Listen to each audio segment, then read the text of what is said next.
Hello, everyone, and welcome back to another episode of the 8-Bit Adventures podcast. I am your host, Sean Hayes. This is episode 346, and we're here to bring you this week's latest and greatest gaming news. So for the video watchers, we're still tweaking. I'm still tweaking the intro, so the music started a little bit early. So apparently I still got to work on that, and I also forgot of when the ad roll starts, because that's what happens when you have to take 2 to 3 weeks off. So it's great. Oh boy, yeah. Yeah, the kiddos did not go to bed until like 45 minutes ago, and so my brain's a little scrambled right now. So we do have some news. I don't have a review this week. So a little bit of a shorter episode, but that's fine. We had a longer episode last time. And I do apologize for not having episodes for a few weeks. Got sick and then recovering from that, and then it was both set championships and then traveling for Easter same day. So that's what I've been up to. And unfortunately, this venture is like a one-person show at this point. I don't have a producer. I don't have an editor. I don't have co-hosts anymore. And so unfortunately, like if something comes up for me, like that's it. So that's just an explanation of what happened. Like if I'm not available on a particular Saturday to do the show, yeah, unfortunately that it kind of causes problems. So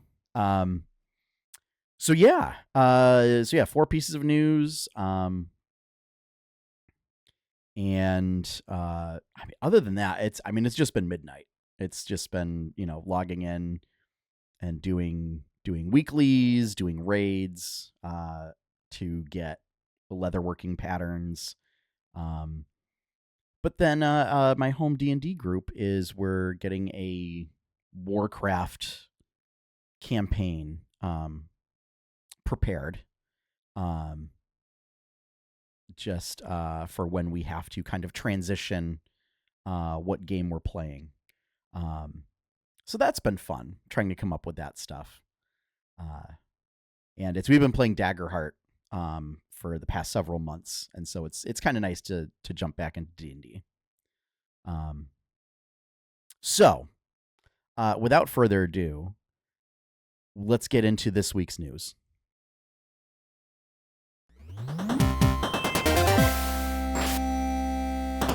All right, so first up, this is weird news.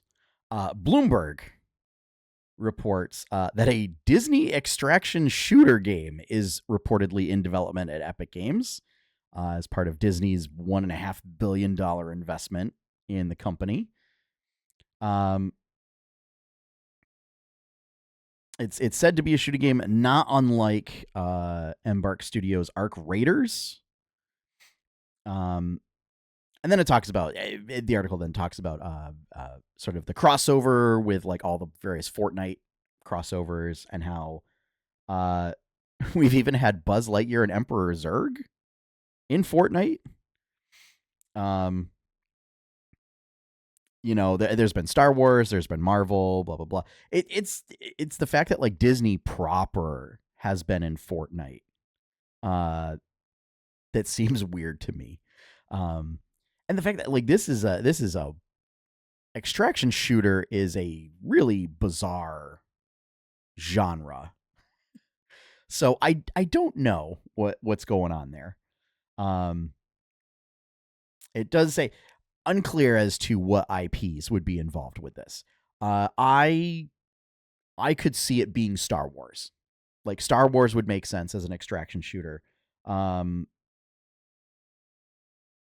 If it's Disney proper, I have no idea. Like unless they're gonna do like a Splatoon type deal, and it's like I don't know. Like I don't I can't see it being like Mickey. And I also can't see it being any like Disney princess brand. So I really don't know. It's just weird. Uh, Bloomberg also reports that Disney was, quote, disappointed with the game developers' progress on the other projects, uh, which drove the decision to shift resources around, possibly referring to like the massive amounts of layoffs that have happened at Epic. But then their senior director of global communications, Liz Markman, um, of course, issued a very corporate sounding statement of that's not reflective of the ambitions of the Disney collaboration. We are building a new games and entertainment universe of Disney experiences. Epic's timelines are aggressive and have always been. We've heavily moved developers onto projects with releases approaching, while smaller prototyping teams are working on further off projects.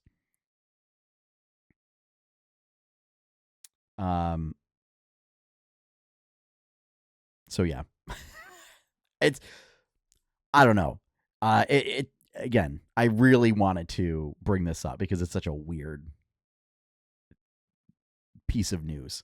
So, yeah, we'll see what comes of that. I'm sure. But it doesn't seem that there was any confirmation of it in either of the statements from Disney or Epic.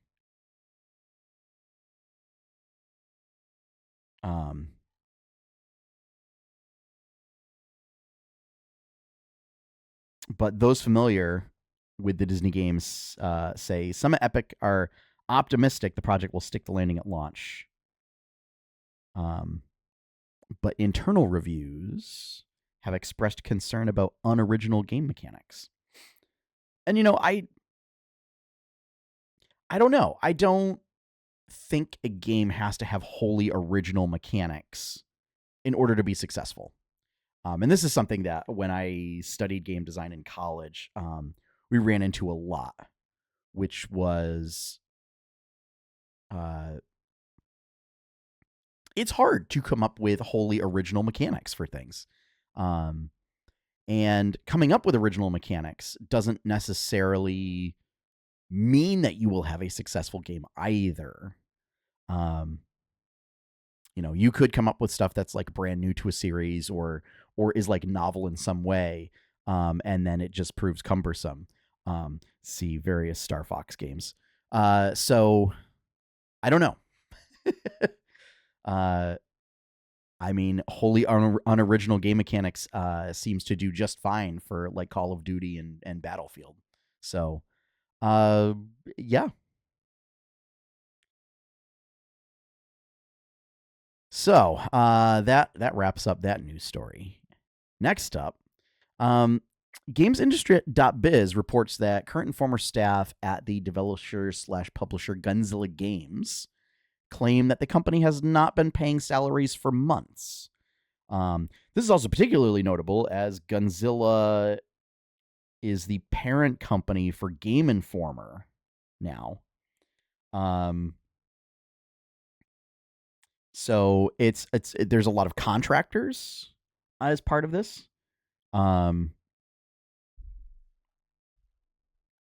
But also like there are like salaried employees. So talent acquisition lead Anna Savina. Hopefully I pronounced that name right. Principal hard surface artist Alexander Linovichenko, who did leave the company in October, but was not paid for work in the 2 months prior. His situation is echoed exactly by fellow former principal weapon and hard surface artist Anton Karin. Paul Creamer was a Canadian contractor, has not been paid since October 2025. But he worked at Gunzilla until December. So he worked there for 3 months on the presumption that he would be paid for his work. And says that upper management promised that these delays were temporary and growing pains tied to being a new company with a new game. Ukrainian staff said they had not been paid for around 6 months. Some are owed 4 or 5 months' salary. International contractors, they had been told repeatedly that their money would be paid shortly, but some since October of 2025. So we are now in April of 2026. So that's like 7 months ago.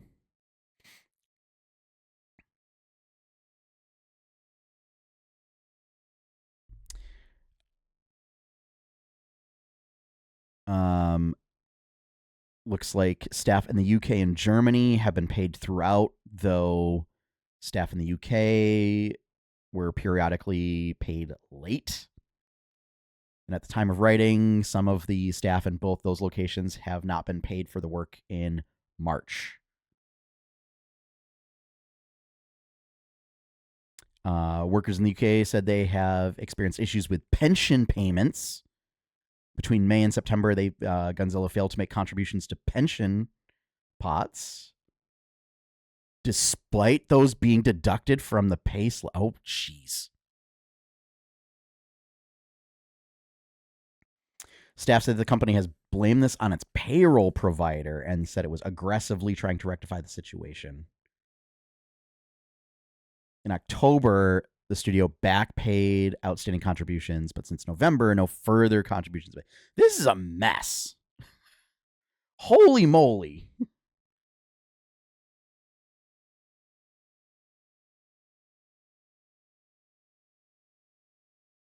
This is absolutely wild.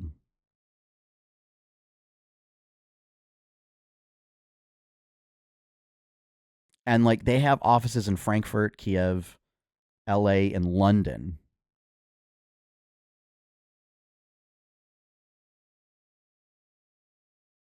This is wild. And actually, admittedly, I was a little interested because, obviously, because they own Game Informer, but it looks like Game Informer's been fine, which I wonder if because it's like a sub company, like that they've been doing their own management of stuff.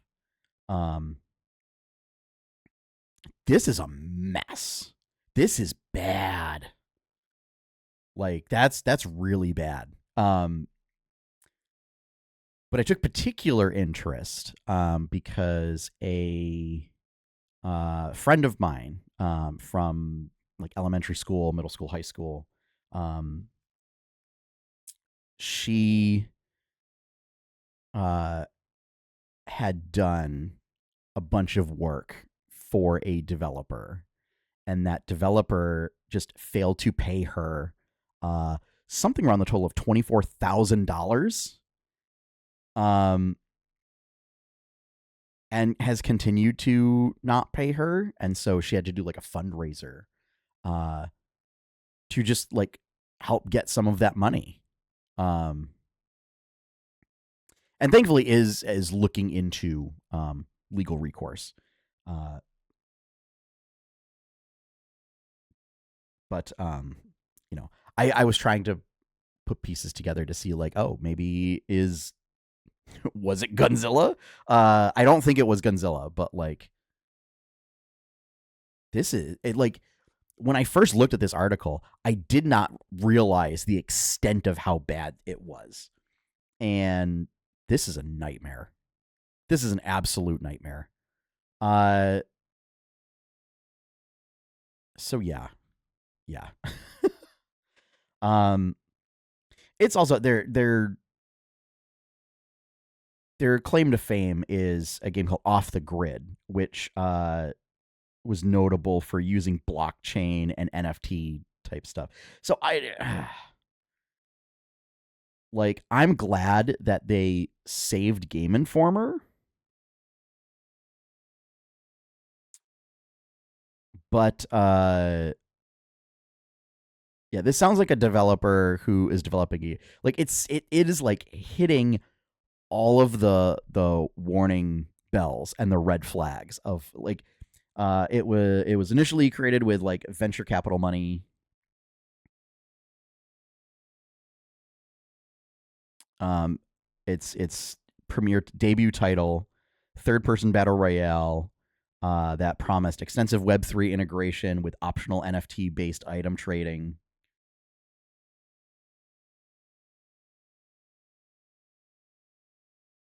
Yeah, I all right. I can't talk about this. This is oh, this is disgusting. Um, and this kind of stuff is why you unionize. Ugh. All right. How about let's have a palate cleanser piece of news. So Game Informer reports that a tabletop RPG version of Octopath Traveler, which has been out in Japan, is coming to English audiences in October of this year. This is great. It sounds like it's using a 2d6 system. So there is some speculation that it could be, I think it's called Sword World, which is like the premier tabletop RPG in Japan. Like it fills the space that like D&D does in like the US. Um, so I'm very curious to see. And it looks like they use all of the characters from Octopath Traveler 1 as like pre-gen characters. But then you can also build your own character, and it is designed to like weave your own stories together, kind of a thing. I'm really excited to see how, like, I love Octopath Traveler. Like I love the battle system in that game, and so I'm very curious to see how that translates to a tabletop RPG system. Um, so it sounds like it's like a 382 page hardcover book, and it'll be like $60.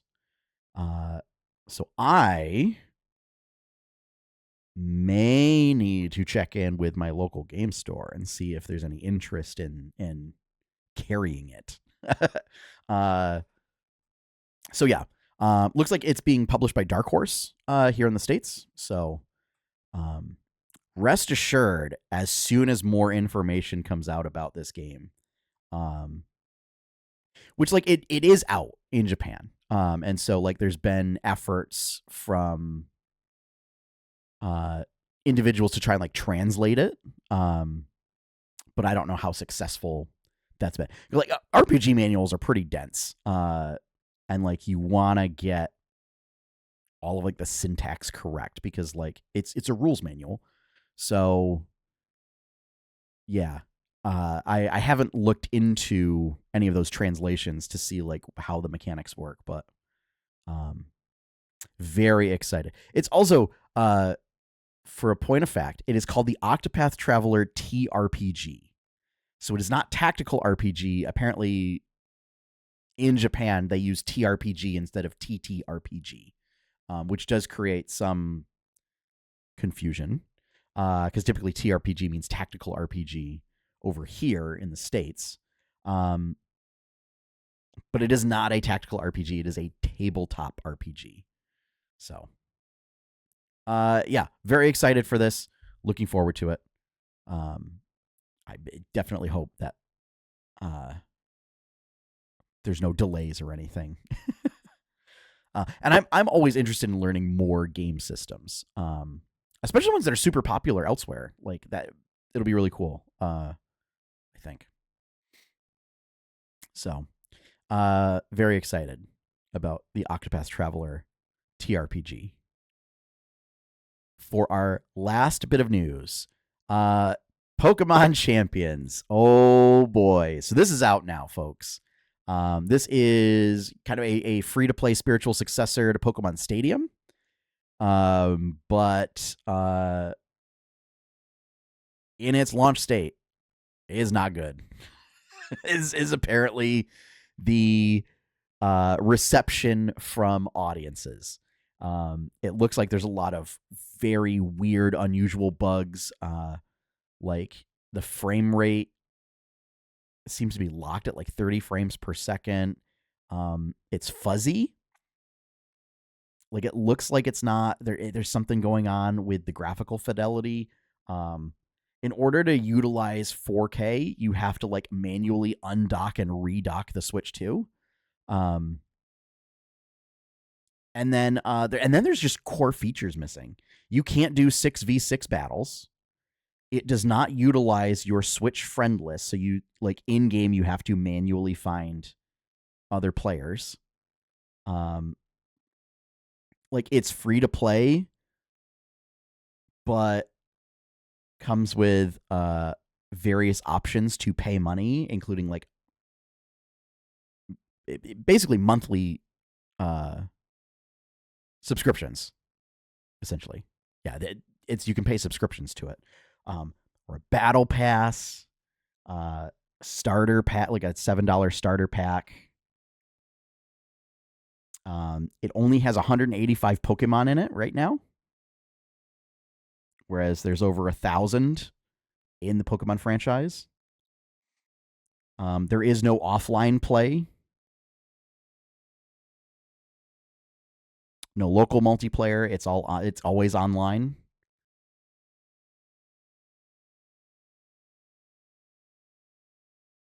And the amount of items are limited. So no assault vest, no life orb, no light clay, things like that. Yeah. So it's like, what are they doing? And it would be a thing if this were just like a small offshoot project. Some like third party developer. We could just write it off as being like, it's just somebody trying to do a battle pass model for Pokemon Stadium. Like, whatever, let's ignore it. However, this is designed to be the primary platform for competitive Pokemon. And it's a few months ahead of like all of the various like big tournaments and world championships and everything. So that's not a good sign. Yeah. So, like, when I saw the announcement, I was excited, and this has killed every bit of excitement that I have for this game. So it's like, I'll wait. I will wait for all of these fixes, because, like, even if it's free with paid features, like, I don't want to have to deal with a free game that is bad.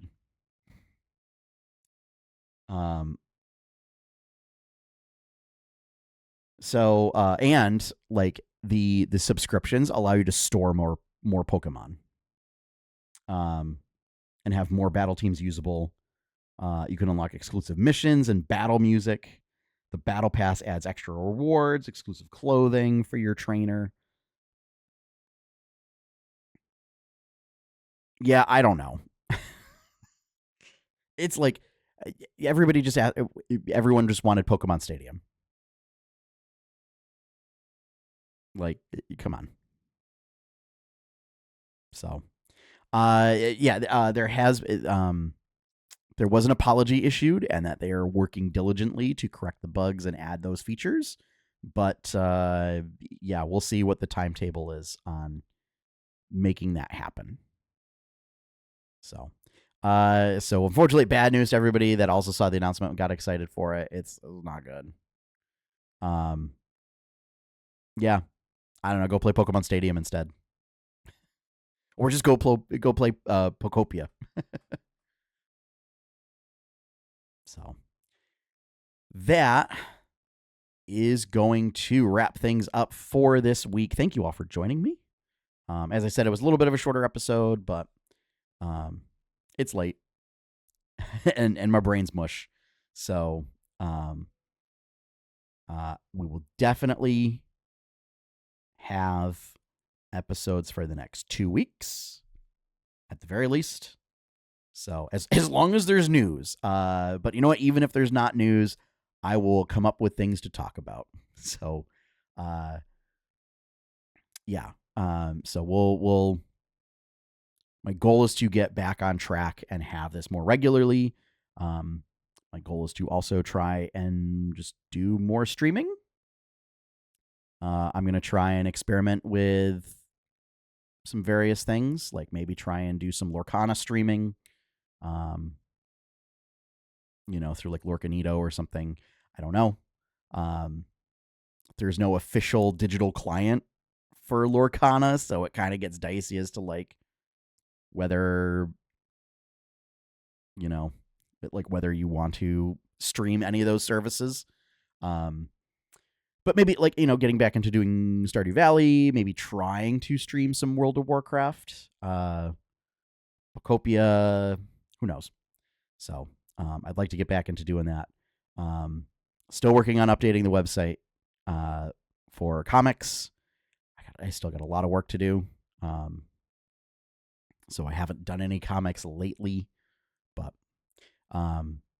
anyway, you can check all that stuff out at our website, which is 8bitadventures.com. And if you want to help support that, the best way to do so is to become a patron over at patreon.com/8bitadventures. Big shout out and thank you to all my current patrons for your continued support. And our opening theme is One Up by Professor Shy Guy. You can find his work over at professorshyguy.bandcamp.com. And with that, I'm going to bid you all have a good week. We'll see you next time. And hopefully, maybe see you when doing some game streams. So, as always, have fun, happy gaming, and enjoy your pie cake.